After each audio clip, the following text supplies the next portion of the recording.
Picture a man who received from God the most brilliant mind in all of human history. A king so wise that leaders from every corner of the known world traveled months just to hear him speak. A ruler so wealthy that silver lost its value during his reign.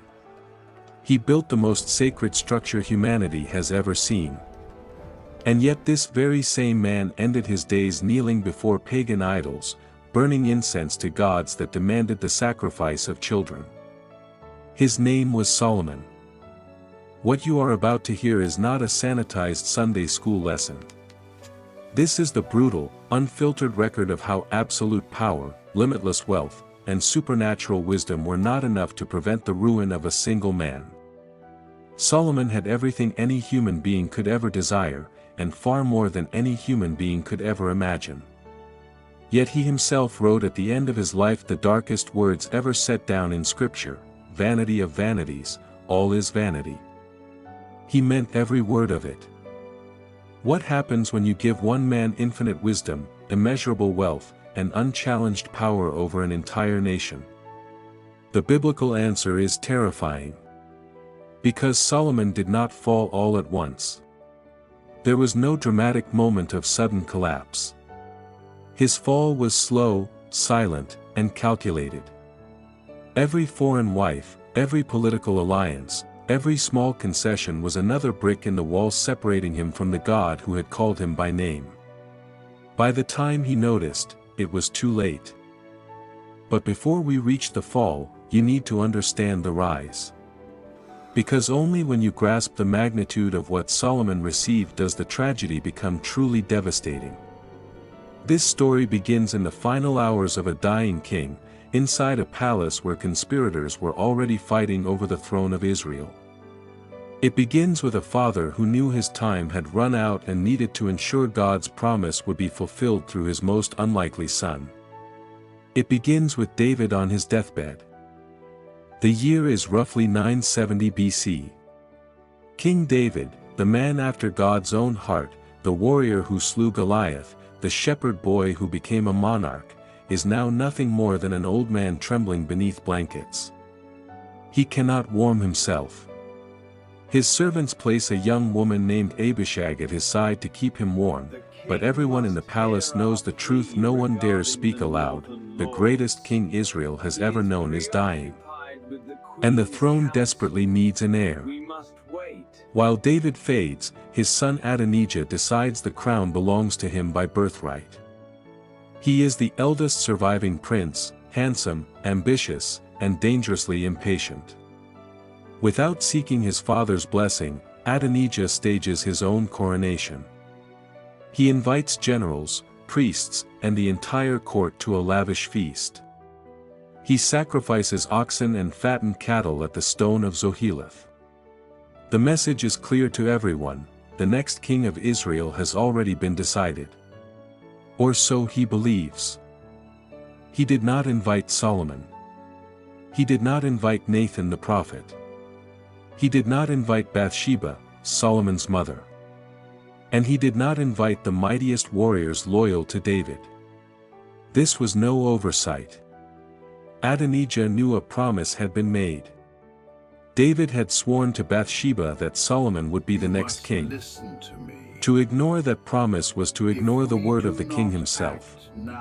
But Adonijah believed the dying old man would lack the strength to stop what was already in motion. He was wrong. Bathsheba entered David's chambers with an urgency that cut through the stale air of the sick room.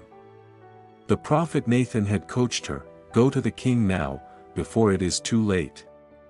She knelt before her husband and spoke the words that would reshape the course of Israel forever. "My lord, you swore by the Lord your God that Solomon would reign after you.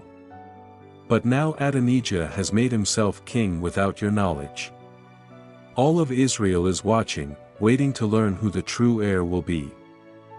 The dying king found within himself one final reserve of authority. David rose from that deathbed as though death itself could wait a moment longer. He summoned Zadok the priest, Nathan the prophet, and Benaiah, commander of the royal guard. His orders were precise and irrevocable: "Put my son Solomon on my own royal mule. Take him to Gihon. There let Zadok and Nathan anoint him king over Israel. Blow the trumpet and shout, Long live King Solomon. Do it now. Do it today. The blast of the trumpet at Gihon echoed across Jerusalem like rolling thunder. When Adonijah and his guests heard that sound in the middle of their feast, their blood ran cold. Jonathan, son of the priest Abiathar, arrived running with the news, Solomon has been anointed king. David himself gave the order. The people are shouting his name through every street. The throne was never yours, Adonijah. It never was. The banquet dissolved into panic. Every guest fled for their lives. Adonijah ran to the tabernacle and seized the horns of the altar, the last refuge of a desperate man. If Solomon swears he will not kill me, I will come down. Solomon, now king, displayed for the first time a trait that would define his early reign, calculated mercy. He sent for Adonijah and said simply, Go to your house. There was no execution. There was no vengeance. But that pardon carried a silent warning everyone in the court understood. The next mistake would be the last. In his final breaths, David summoned Solomon to his side. The last words of a father to his son. The final instructions of a king to his successor. I go the way of all the earth. Be strong, and show yourself a man. Keep the charge of the Lord your God, walking in his ways, that you may prosper in all that you do. David knew the cost of disobedience. He had paid for it with the life of a child, with civil war, with blood spilled inside his own household. He did not want that for Solomon. David also left darker instructions. There were debts to settle. Joab, the general who shed innocent blood in peacetime. Shimei, who cursed David as he fled from Absalom. David told Solomon, Use your wisdom. Do not let their gray heads go down to the grave in peace. These were the words of a man who knew the price of leaving enemies alive out of misplaced mercy. And then David, the shepherd, warrior, and king, slept with his fathers and was buried in the city of David. He was gone. Solomon now sat alone on the throne of Israel. Young, untested, surrounded by enemies who had backed his brother's claim. The first thing he did was not to raise an army or fortify walls. He went to Gibeon, the greatest high place in Israel, and offered 1,000 burnt offerings on the altar. 1,000 animals consumed in worship. It was an act impossible to ignore, a declaration of total dependence on God. And that night, at Gibeon, something happened that would change everything. God appeared to Solomon in a dream. Not as a distant vision or a quiet whisper. A direct, personal, unmistakable encounter with the divine. And God made an offer no human being before or since has ever received, Ask for whatever you want me to give you. Consider the weight of that moment. The creator of the universe, the God who formed the stars and parted the seas, offering a blank check to a young king. Solomon could have asked for anything. Long life. Riches. The ruin of his enemies. Solomon's answer moved God himself. I am only a little child and do not know how to carry out my duties. Give your servant a discerning heart to govern your people and to distinguish between right and wrong. He asked for wisdom. Not for himself, not to impress, but to serve. And God replied, Because you have asked for this and not for long life or wealth or the death of your enemies, I will give you what you asked. A wise and discerning heart, unlike any before or after you. And God added what Solomon had not requested. Wealth that no king before or after would ever match. Honor above every ruler on the face of the earth. And if you walk in obedience to me, keeping my decrees and commands as David your father did, I will also give you a long life. That word "if" was a condition, not a guarantee. A clause Solomon would hear echoing through all his remaining days. But in that moment, the young king awoke at Gibeon, possessing the most powerful mind in human history. Solomon's wisdom was tested almost immediately. 2 prostitutes came before his throne with an impossible case. Both lived in the same house. Both had given birth. One rolled onto her infant during the night and killed him. She swapped the babies while the other slept. Now both claimed the living child as her own. There were no witnesses. No evidence. No ordinary way to learn the truth. The entire court held its breath, waiting to see what the new king would do with this impossible dispute. Solomon called for a sword. "Bring me a sword." And when the blade gleamed before the entire court, he issued the command that stunned every person present: cut the living child in 2. Give half to one and half to the other. The silence was absolute. One woman cried out at once, "Please, my lord, give her the living baby, do not kill him." The other said coldly, "He shall be neither mine nor yours, cut him in 2. Solomon pointed to the first woman. "Give her the child. She is the mother." News of the judgment spread across Israel like fire through dry grass. When all Israel heard the verdict, they held the king in awe, for they saw that he had wisdom from God to administer justice. This was not mere intelligence. It was something supernatural, something that went beyond ordinary human reasoning. And this was only the beginning. Solomon composed 3,000 proverbs. He wrote over 1,000 songs. He spoke of trees, animals, fish, and birds with staggering expertise. In the 4th year of his reign, Solomon began the work his father David had dreamed of his entire life but was never allowed to build, the Temple of the Lord in Jerusalem. The project mobilized 153,000 workers. 30,000 sent to Lebanon in rotating shifts to cut the tallest cedars.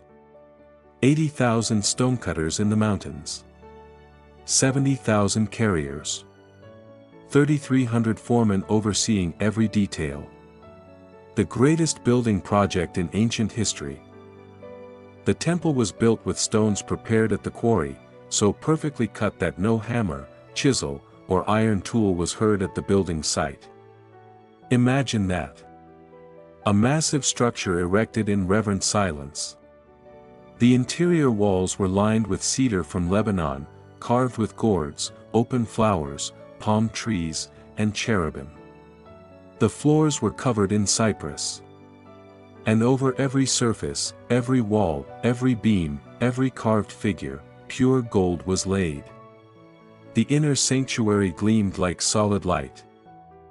In the most holy place, Solomon set 2 enormous cherubim, each standing 15 feet tall, carved from olive wood and overlaid with gold. Their outstretched wings spanned the entire width of the room, touching wall to wall. Between them, in the center of that sacred space, rested the Ark of the Covenant, the most powerful and mysterious object in all of Israel's history. When the priests withdrew from the sanctuary, a thick cloud filled the temple. The glory of the Lord was overwhelming. Solomon stood before the altar and prayed the longest prayer recorded anywhere in the Bible.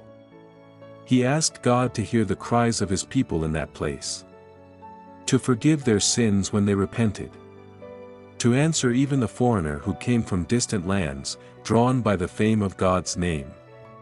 When he finished, fire came down from heaven and consumed the offerings. The glory of the Lord filled the temple once more.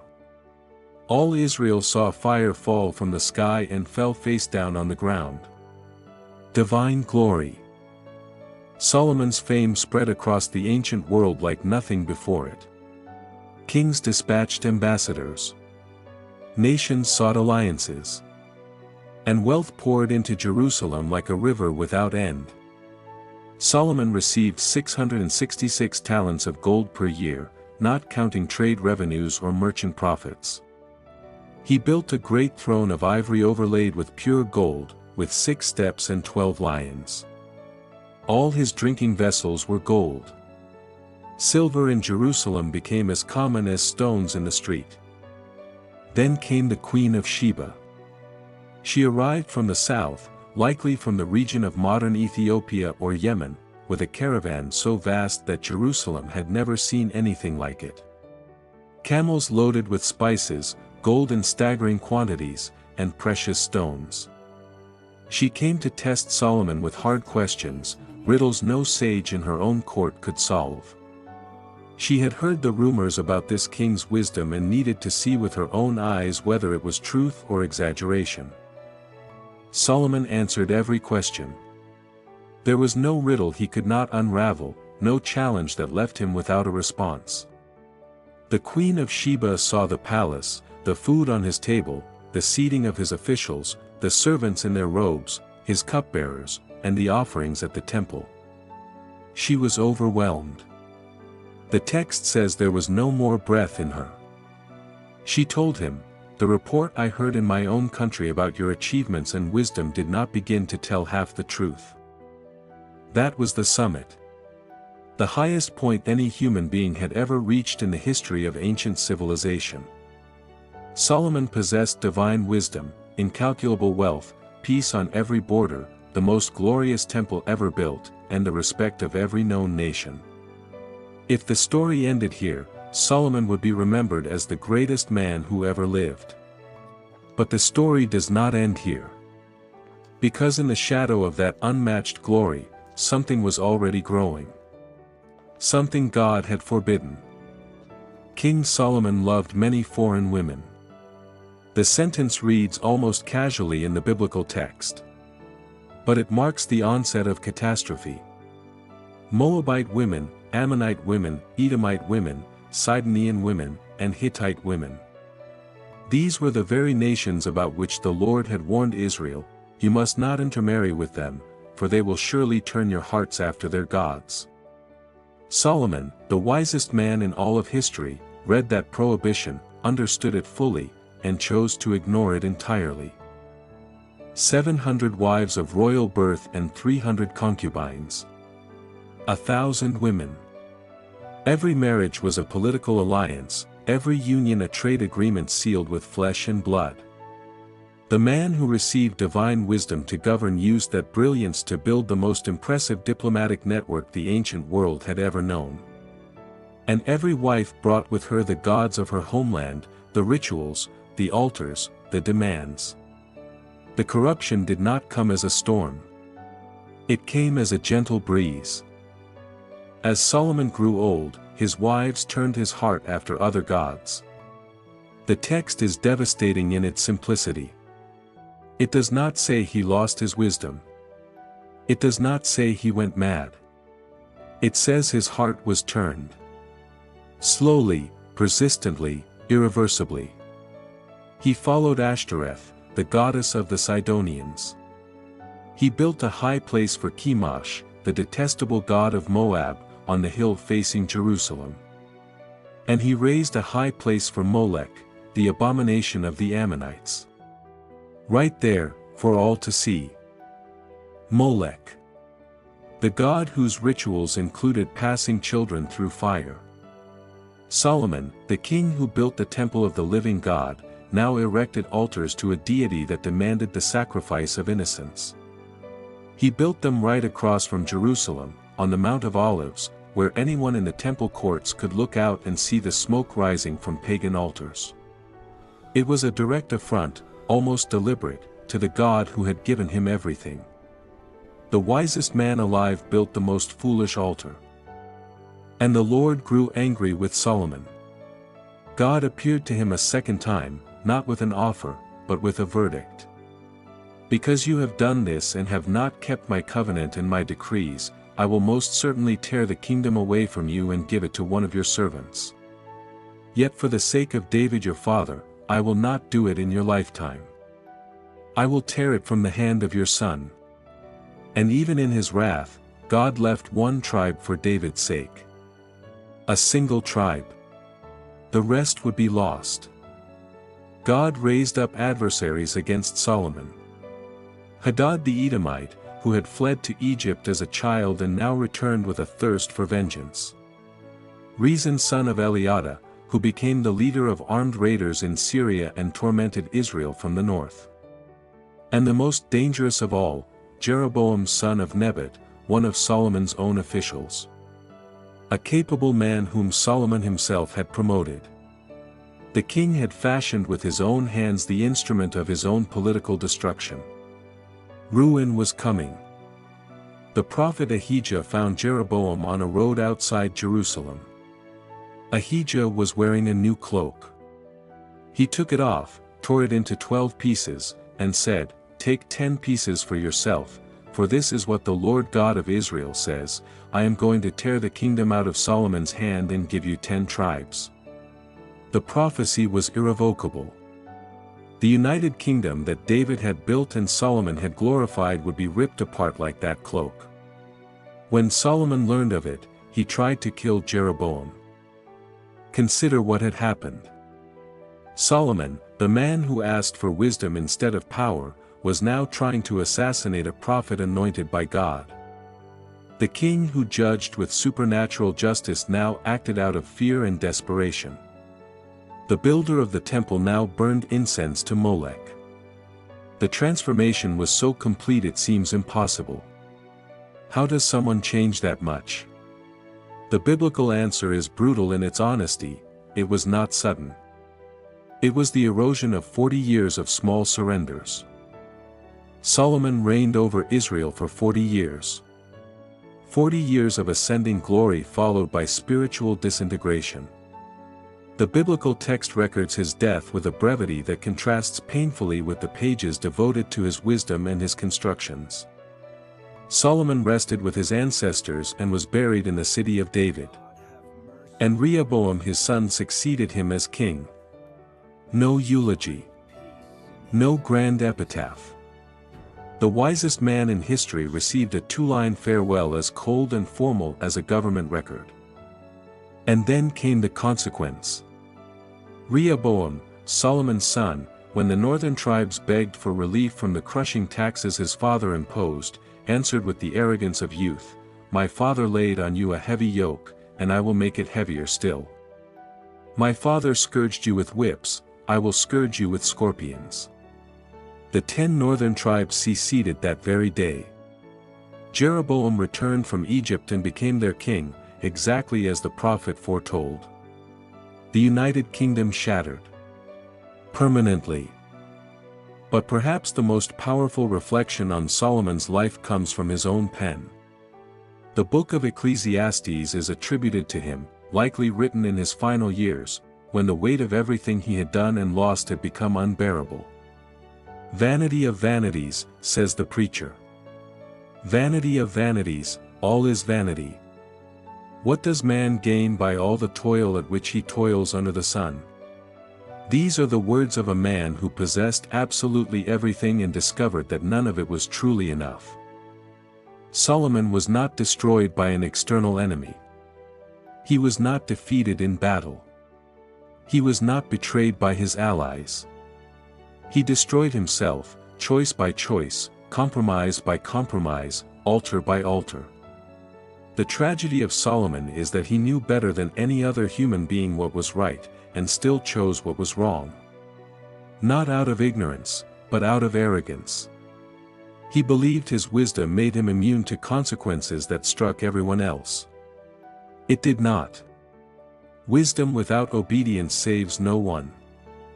Solomon's legacy is a warning carved in gold and written in blood. Wisdom without obedience is merely wasted brilliance. Wealth without purpose is merely empty accumulation. Power without restraint is merely tyranny in disguise. He built the most glorious temple in human history but could not keep his own heart as a sanctuary. He judged between 2 mothers with perfect justice but could not judge his own choices.